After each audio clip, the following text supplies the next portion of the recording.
Hello, good evening. आप सभी को मेरा नमस्कार। यह वीडियो मैं एसबीआई क्लर्क के रिजल्ट को लेकर बना रहा हूँ, जिसमें लोगों के मार्क्स नॉर्मलाइज करके या तो बहुत ज़्यादा घटा दिए गए हैं या तो बढ़ा दिए गए हैं, जिसका कोई फिक्स फार्मूला इन्होंने अपने नोटिफिकेशन में नहीं बताया है।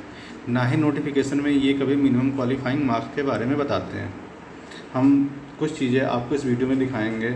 आप लोग खुद डिसाइड करना, एसबीआई केवल अपनी मनमर्जी से चीज़ें मैनिपुलेट कर रहा है। ये 2023 का डिटेल नोटिफिकेशन है, जिसमें हम मिनिमम क्वालिफाइंग मार्क्स सर्च करते हैं तो हमें 4 जगह ये चीज़ें मिलती हैं। आप देख सकते हैं इन चारों जगह कहीं पे भी मिनिमम क्वालिफाइंग मार्क्स कितने डिसाइड किए एसबीआई ने कहीं नहीं बताया है कि 2023 का था। ये 2024 का नोटिफिकेशन है, इसका रिजल्ट अभी रिसेंट में आया है। इनका कहना है कि फाइनल मेरिट हम खुद डिसाइड करेंगे, लेकिन जब इस बात की जानकारी आप आरटीआई लगा के एसबीआई से पूछते हैं तो इनका कहना है कि मिनिमम क्वालिफाइंग मार्क्स जनरल और ईडब्ल्यूएस के लिए 70 हैं और एससी एसटी ओबीसी और फिजिकली चैलेंज के लिए 60 हैं। ये चीज़ें मैं क्यों डिस्कस कर रहा हूँ, मैं आपको आगे बताता हूँ। ये मेरे मार्क्स हैं लास्ट ईयर के एसबीआई क्लर्क के।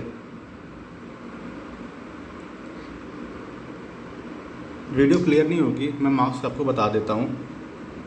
मेरे मार्क्स हैं 59.25 और मैं तीसरी वेटिंग लिस्ट में भी जगह नहीं पाया हूँ। मेरी कैटेगरी एससी है।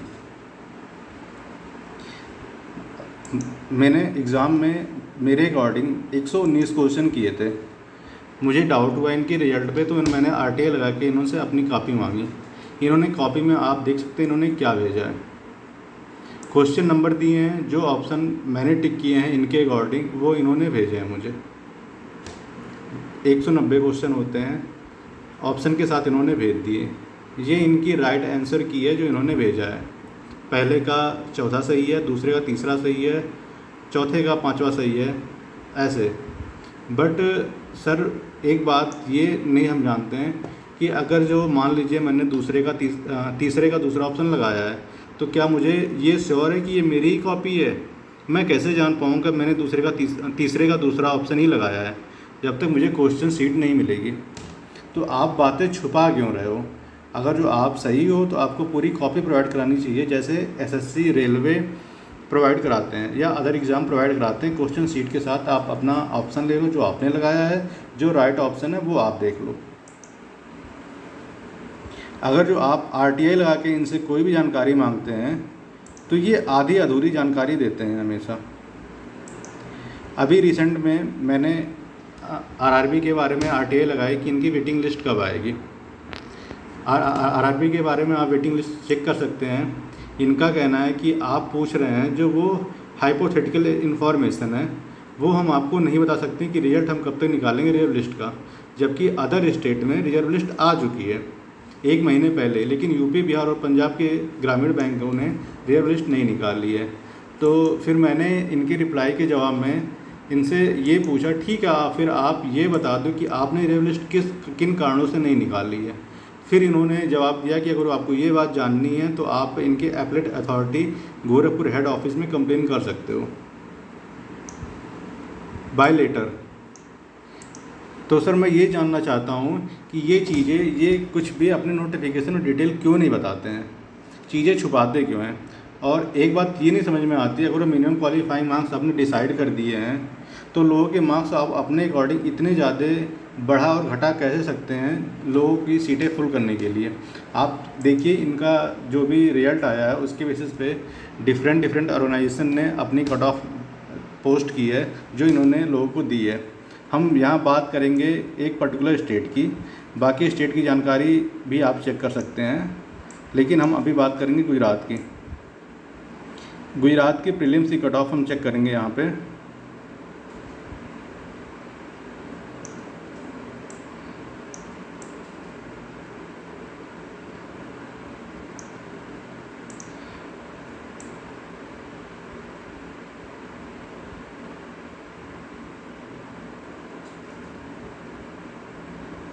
देखिए गुजरात की हम बात करेंगे यहाँ पे। जनरली कट ऑफ 47 है, एससी की 47 है, प्री की कट ऑफ की बात हो रही है। ST की 20.575 है, OBC की 47 है, EWS की भी 47 है। सारी कैटेगरी कट ऑफ मैक्सिमम 47 गई है। बट हम यहाँ मेंस के रिजल्ट की बात करते हैं।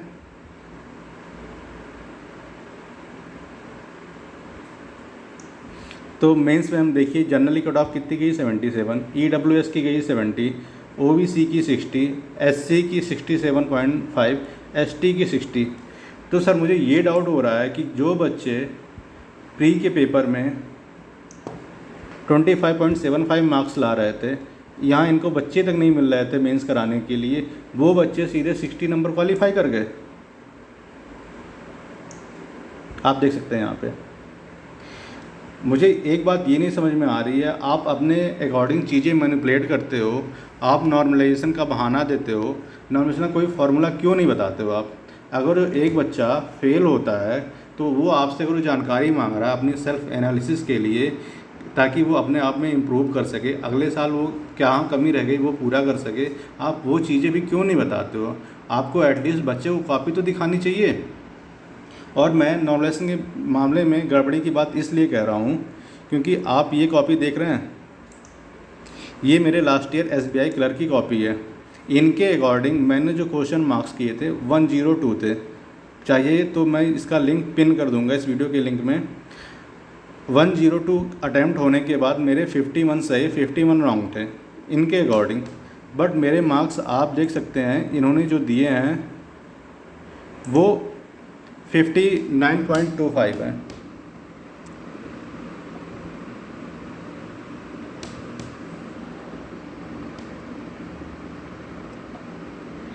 वीडियो थोड़ी क्लियर नहीं है, थोड़ी ब्लर है, तो मैं ओरली बता दे रहा हूँ। जो मेरे मार्क्स हैं वो 59.25 है।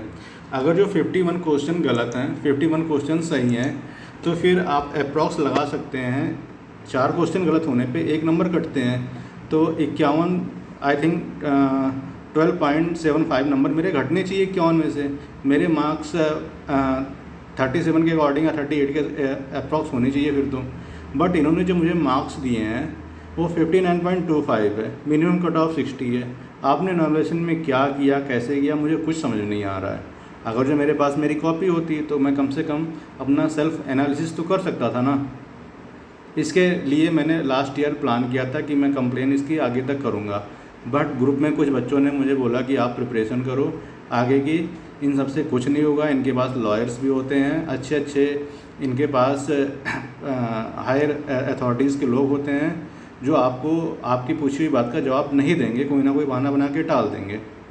आखिर लास्ट ईयर चीज़ें टाली गई, इस साल फिर से चीज़ें सामने सेम आई हैं। अब आखिर हम लोग क्या करें? इसके लिए एक अकेला बंदा तो कुछ नहीं कर सकता। टीचर्स लोग भी आपके लिए वीडियोस बना रहे हैं, लाइक टीम AVP ने अभी आज बनाया, पहले भी सपोर्ट किया इन्होंने। हम लोगों को इनका साथ देना चाहिए और अपनी वीडियोस, अपने इश्यूज़ इनके थ्रू रेज करना चाहिए।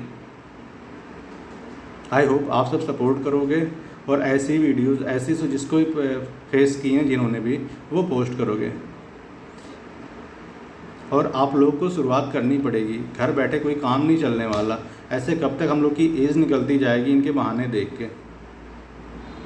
आई होप आप लोग मेरी बात समझेंगे और इस वीडियो को सपोर्ट करेंगे। ये वीडियो मैंने कोई व्यू पर्पज़ के लिए नहीं बनाया है, मैं बस इतना चाहता हूँ कि अब बैंकिंग सेक्टर में भी रिफॉर्म्स हो, लोगों को कॉपी बताई जाए, चीज़ें ट्रांसपेरेंट हो, नॉर्मलाइजेशन हटाया जाए। जैसा कि डिफरेंट स्टेट में प्रोटेस्ट हुआ था, अपने बिहार में प्रोटेस्ट हुआ था, प्रयागराज में प्रोटेस्ट हुआ था कि लोकल एग्ज़ाम में जो नॉर्मलाइज होते हैं उन्हें हटाया जाए।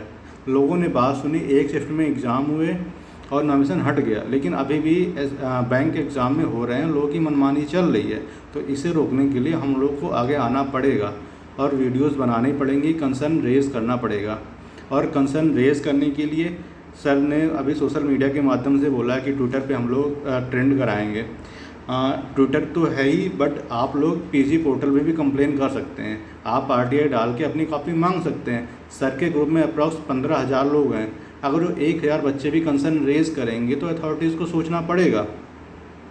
और PG पोर्टल हो गए, आपके स्टेट में भी पोर्टल होते हैं, IGRS पोर्टल जैसे कि UP में है, ऐसे अदर स्टेट में भी होंगे। आप लोग कंसर्न रेज़ करोगे तो क्यों नहीं सुनेंगे ये? सो इन्हें सुनना पड़ेगा। आई होप आप लोग बात समझोगे और आगे अपनी बात आगे रखोगे। Thank you.